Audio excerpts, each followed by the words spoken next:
Direct from Foxborough, Massachusetts, the gem of Norfolk County, and taped at the studios of Foxborough Cable Access. It's Foxborough Central, and here's your host, Bob Hickey. And welcome to another episode of Foxborough Central. I am your host, Bob Hickey, thanking you for taking a little bit of time to sit with me and my guests as we talk about the people, events, and organizations that make Foxborough a truly special place. And speaking of special institutions within our town, we would like to talk today about the Universalist Church. Am I not incorrect? That's it. Correct. And I'm here with my new friends, Dick Putnam. Dick, nice to meet you. Mate. And Tim House. Yeah. Tim. And Tim is the, I won't say pastor because we're not cheap. We are talking about the minister who is currently leading the congregation, the Universalists, Unitarians. Yep. Excellent. And that is here in Foxborough on the Common, the beautiful white church that has been through a lot. We were just talking a little bit before the program, and as an aside, those of you who know me know I like to talk, and so we were talking a little bit about the history of the church building proper, and it's gone through a lot over the years, but what's old is also what's new, and Tim House is the current leader. So welcome to our program. Thank you very much. Yeah. Why are you here? Well, we're here to share a little bit about what goes on inside that little building. We're the church with no steeple, for example. That, Had a steeple once. had a steeple once, a beautiful one. You can see it actually at the library in the in that little model they have of the town of Foxborough. But I think sometimes a lot of people just don't know what it is we do there. So we're going to share a little bit of that, and it's just nice to be here, make contact. Now, for those of us who drive around the Common, and as you know, I live on Baker, we do see on occasion you have the Peace Vigils on Thursdays, and there's other things that go on, just as with all the other congregations in Foxborough that we see, but we don't necessarily always think about yard sales and offerings and that sort. And also historical partnership, if you will, with the Doolittle Home. Yeah, I go down and do chapel services twice a month there. Do you now? And I love it. They're a great group of people down there. They are, and so you're still doing that. So the Universalist Church is still involved there. Well, interestingly, they're not technically connected to the Unitarian Universalist Association any longer. And most of the people that are in the Doolittle Home right now, residents, are not necessarily Universalists. So I get to practice my scriptural chops, so to speak, down there, because in my church we have so many different theological points of view that we use scripture from every place. We use poetry, we use scripture from other religions, we use some Christian scripture. So it's nice to go down there and be able to talk about the gospel, because I like to do that too. Well, and so Tim House, you yourself are relatively new to the ministerial game, are you not? Yep, I am. I was ordained in 2011.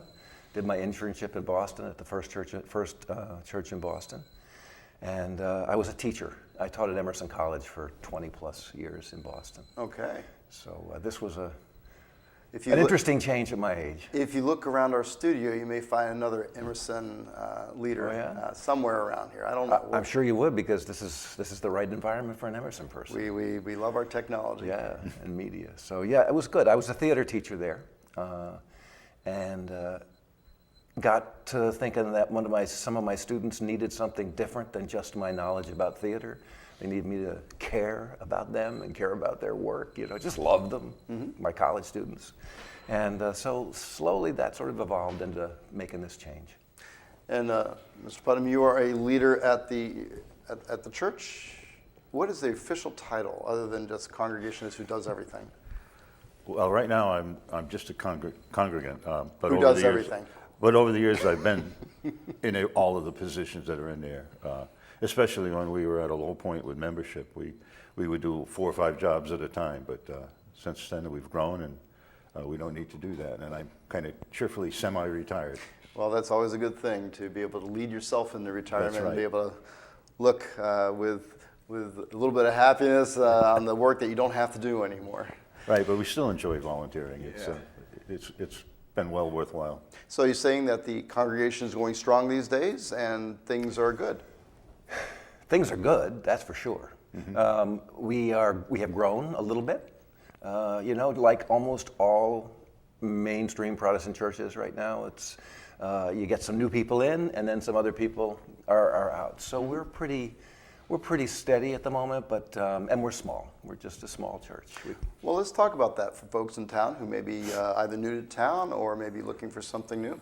The Unitarian Universalists? Technically, it's Unitarian Universalist. All right. In 1961, the two different denominations, the Universalists and the Unitarians, merged.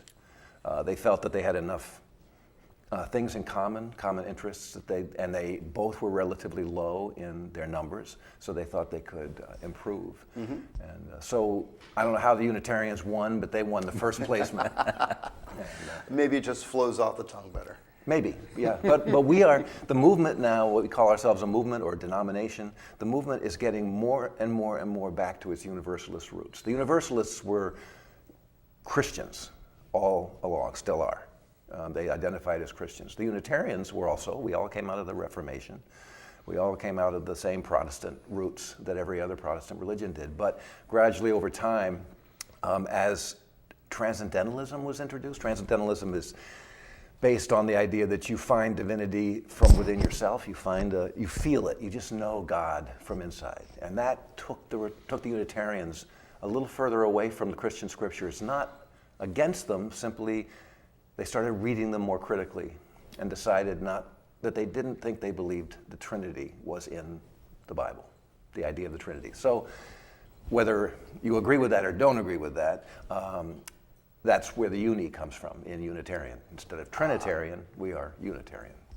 I've now learned something new. But anyway, Universalism is really getting, that whole spiritual side of that is coming back very strong. So I'm glad our church is called the Universalist Church. Well, fantastic. In Universalist Church here in Foxborough, you have services when? Because what we're going to do also is invite people to experience a service and come and congregate, worship, enjoy. We meet at 10 o'clock on Sunday mornings. And interestingly, come and visit. Come see what we do. We had a couple last year called me up on Christmas Eve, said, do you have services today? I said, yeah, we have a service at 4:30. And she said, and do you have something on Christmas Day? And I said, well, no, I'm afraid we don't. Just on Christmas Eve, that one service, but it's an all ages service. And sure enough, she and her husband and her kids showed up. And after the service, I was talking to them, because our services are not your traditional Christmas services usually. I said, so how did you do? She said, well, we're Catholic. And that was really different. And she said, but we liked it. So, it's come and see. You don't have to agree with everything in our church. We try a lot of different things. So hope they'll visit. 10 o'clock. 10 o'clock on Sundays. And for folks who are looking to get a little more information and maybe remember this information that we just shared, you can log on to your website. You have a robust website called UU Foxborough, spelled the correct way with the UG, the way I like it. UUFoxborough.org. Correct. And we have a good Facebook page now, which is, I think, Foxborough UU, or maybe. Anyway, if you put Foxborough and UU into the search engine, you'll find our Become a friend and they can follow you on Facebook. Yeah. Excellent. Well, I just said something I'm not really sure how to do myself, but I'm sure the folks at home, they'll know. Or if not, then you can call it my kids and they'll teach you how to do it because they teach me. So now you're in trouble. No, I'm actually just very honest and upfront about that. So with the church itself, that building has been through a lot, and we were talking a little bit beforehand about the hurricane and about a fire, and you have some stained glass from an earlier set of windows that are still tucked away somewhere to be done something with. And I don't necessarily want to talk about glass cutting, although that's a whole other episode I'd like to get into, because those are the sort of things that really interest me. Because being here in Foxborough, and an old Victorian and an old church, we have these little pieces, and I can't throw this away. It's valuable, but it's not valuable, but it could be valuable, so I'm just going to tuck it. And maybe that's just a guy thing. We all have a garage. We have stuff in our garage. But you'll get back to that. You'll find a need someday. I'm hoping to, yes. And there it will be. Yeah. So let's talk about some of the building itself. And for those of you who, I can't imagine that you don't know, but it's located right next to the library on the Common. Mm-hmm. And so it faces the Common, and there's plenty of parking around the Common for services. So the building itself, has a storied history. It does. It actually was built about 5 years after the congregation was formed. So it was built in 1843, and it's extremely plain, if you will. They didn't want any ornamentation in it. In fact, at one point when they were carpenters were rebuilding the front porch, they didn't think a church should go without a cross. So on the ends of the porch, they actually put a cross in for woodworking purposes. But that's basically the only ornamentation inside. So it lets you kind of sit there and contemplate what the minister is saying and not drift off and look at whatever icons would be in a normal environment. But it's had an awful lot of maintenance from the times when there was a fire. It survived a fire. One of our ministers at the time that was there actually was by trade a carpenter and a builder, and so he replastered the whole inside as part of his job. And then during the hurricane in '38, of course, the steeple fell inside, and that was cleared away, and the building was restored. So it's been through quite a bit, and yet still stands. Well, it's a testament to the fortitude of the congregation and the strength of the people that are in there. Over the years, yeah. Yes. Everything. Because the building is just a building. It's just a building, but over the years, it has always been the congregation who has come forward and done whatever repairs need to be made after these disasters. And it's still that way. It's still that way. You made an interesting comment about not having the interior ornamentation so that people could pay attention to the minister, and I suppose I'll segue us back this way. It falls upon the congregation to choose the right minister to keep the attention and to keep everybody going in a forward direction. So how did you folks find this guy, this former teacher from Emerson? Well, the UU Association does not pick ministers for you, so the congregation does. Okay. So you form a committee, and it's a fairly extensive process to go through to interview enough people and get them down to a point where one or two who have been chosen come in and actually put on a whole service for you so that you can judge ahead of time or whether you think you're compatible or not. And it's and I'm sure Tim can tell you, it's a very extensive process to go through. But like most UU churches, it's really self-maintained. There's no denominational direction that comes out. So the congregation itself does all of its own administrative work and does all of its own selecting of ministers. So it's a rather independent organization within the structure of the Universalists. Right. And with that, then, how did you come to this calling to Foxborough? Well, we also have the denomination has an office that is there for transitions, it's called, for us to transition into new ministries. And they list various churches. And I've got a wife, and I've got a kid, and I've got a dog, and I got a house that I like. And we didn't want to go somewhere else. At least they didn't. I was willing to move, but they wanted to stay here. And when the Foxborough job came up, I took a look at their packet. They put together a packet telling prospective ministers who they are, what they're about. And I just liked it. I liked what I was reading. They said, these are people I want to be with. So I called them up and said, I'm interested. I'll send you my packet. And they were in what we call an interim period, which between ministers. And we almost talked about maybe trying to skip through that, but I thought it would be better for them to have that interim time in a way to release the previous minister that they loved. And so I said, you guys better go through that. I'll hang out. I'll be here next year. I'll put my application in again. And I did, and it worked out. So. Well, then I suppose it was meant to be. I think maybe it was. That's a good thing. By the way, I just want to tell you something about Dick. Besides being, he's a pretty humble guy, but he and his wife Marion do a lot of volunteering around the church. They do the breakfast that we have every year for raising some funds. We've given some money to the discretionary fund in Foxborough. We've given some money to the animal shelters. We've given money to the homeless. This year it actually was coming back because we want to make the building accessible to people that are not as mobile as everyone else is. So, and Christmas decorations. So, just want to let you know he's involved. Well, I'll toss a little bit of icing on the humble cake there. Yeah, he's not retired. Talking about he's a couple of fantastic grandchildren who I came to know through Troop 7 Boy Scouts and Pac 70 Cub Scouts. And one of their Eagle Scout projects, I say they, one of the was to do a lot of work at the Mansfield Animal Shelter. So there's a lot of connection there as well. So good kids. Please don't let me compliment you or anything. No, well, we This is a hard-hitting news program, and of course that would show bias, and we can't have any of that here. He's over the soft, Foxborough Central. we're sort of prejudiced, so all these softball questions. I don't know. All right, well, let's give you another softball question. What do you have in store for the congregation in 2015? Go.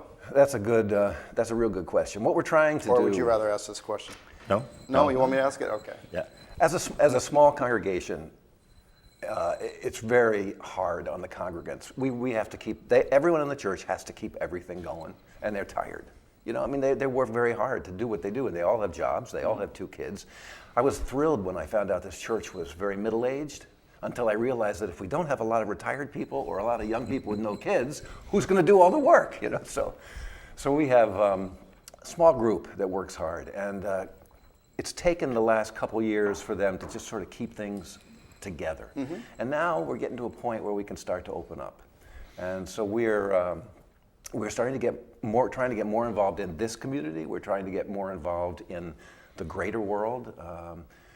My wife and I went to Palestine for a trip to see what the situation in the Middle East was like in that part of the Middle East.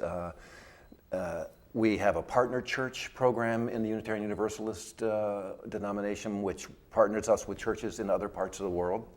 And we've introduced that idea to the congregation. We're getting connected to Gifts for Kids this year, which we have done in the past, but hadn't for the last couple of years.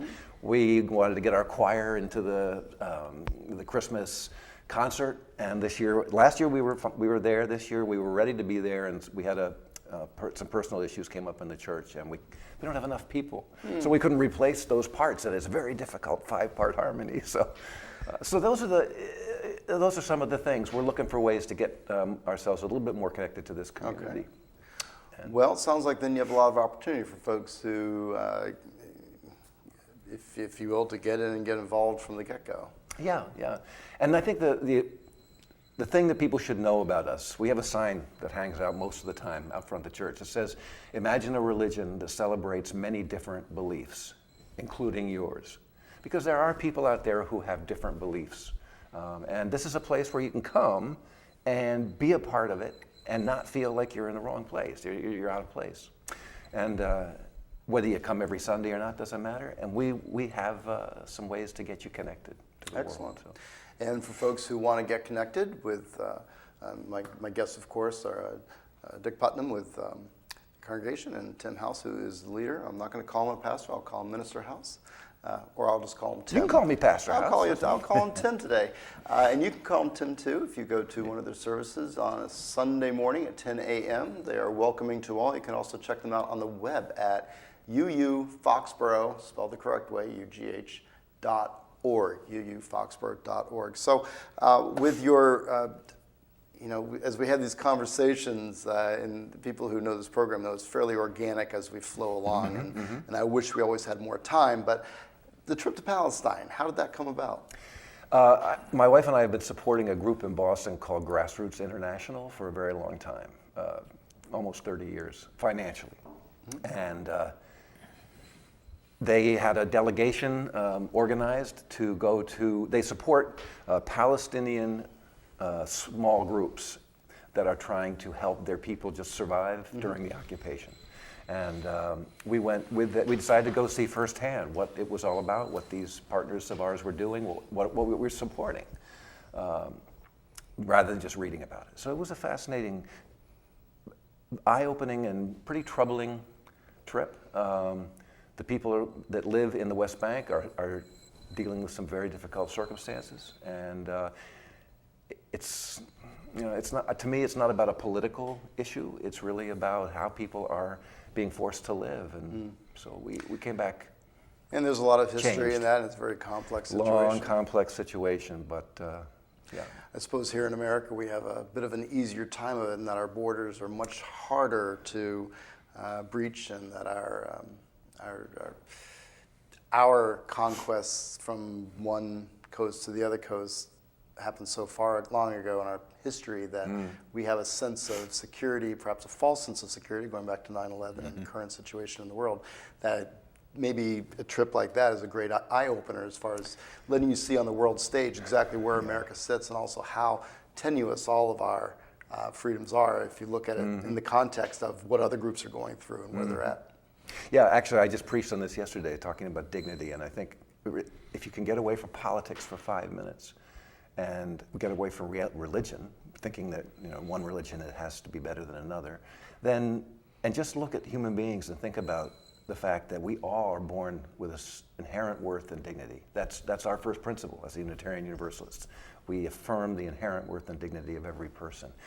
If you honor someone's dignity, you don't have to like them, you don't have to agree with them, and you don't have to respect what they're doing, but to honor their dignity. And that's what I saw over there, was that the Palestinians' dignity is really being trounced upon. And that's what I see in the Southwest here. And that's what I see in our political system in Washington. Well, also, and recently in with the issues of police issues in New York and in Missouri. Militarized police, yeah. I posted 3 pictures on my blog when I was in Palestine. One of Ferguson, Missouri. One from Albuquerque during a protest there against police killed a homeless person. And then one from the checkpoint that we went through every day from Ramallah to Jerusalem. Really? And you could not tell which was which. They all looked the same. They were all tanks, military and defensive stuff, and then regular people in t-shirts and sneakers. So it's a good eye-opener It's a real for eye-opener. folks. Yeah. Well, also opening eyes is perhaps when we get into a second career, we have opportunities to do things differently and do things wondrous. And lots to learn. And that's where I'm going. This is your second career. Yeah. So how did you choose this as opposed to all the other wonderful things that we can do? And life is wonderful, and we all have opportunities to do many things. I'm on my second or third career myself, and unfortunately I'll never be a professional newscaster for you, but this is my little Walter Mitty moment. Yeah. So how did you come to this professional Walter Mitty moment? It really wasn't, I wasn't looking to change careers. So it was something that came in, as I said earlier, came into my teaching. I started to realize that the kids needed something more than just academic stuff. They needed some kind of spiritual support too. And I actually started bringing in readings, and I told them, I said, these aren't prayers, unless you want them to be, but I'm going to say something at the beginning of every class. And nobody argued with it at all. And I would bring in little readings, which were prayers often. And slowly I thought, and I was involved in my church in Hopedale.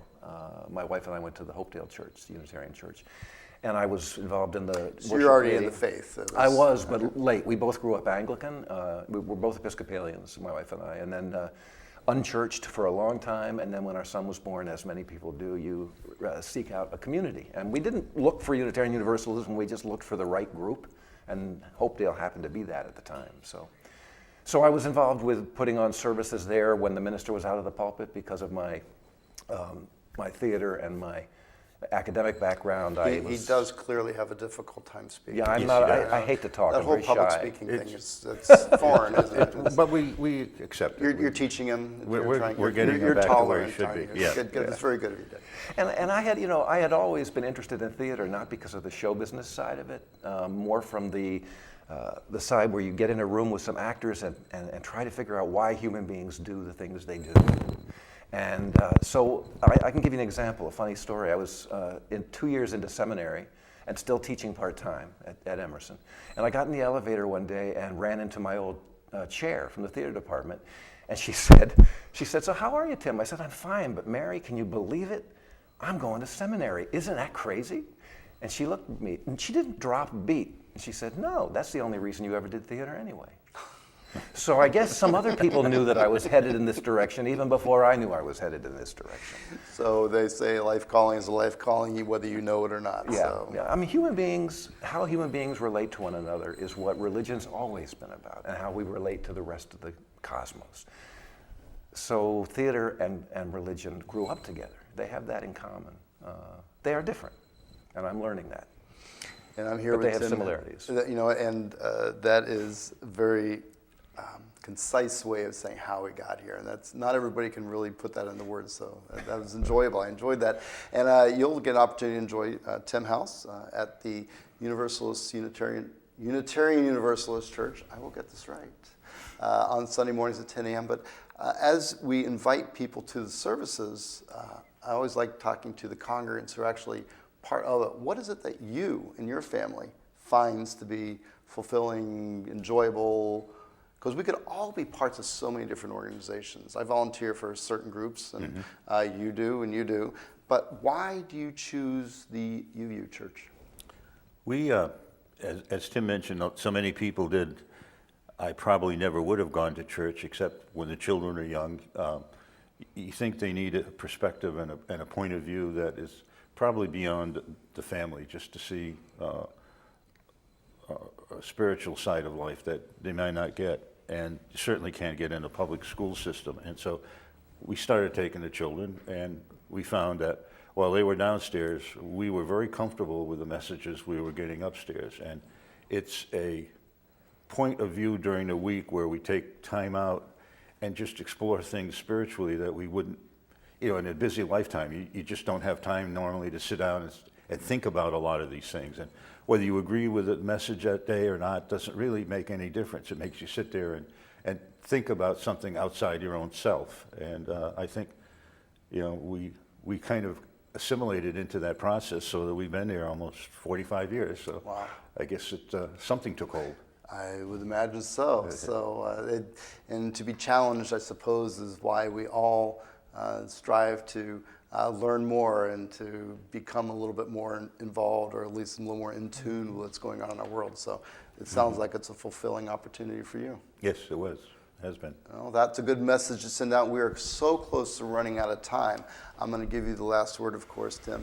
But thank you so much, Dick Putnam and Tim House, for coming out and sharing your message with us.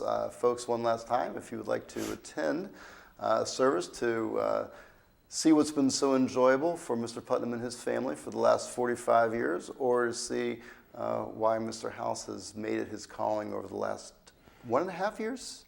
Well, here it's my third year. Your third year here. 4 years as a minister. Time flies. It does.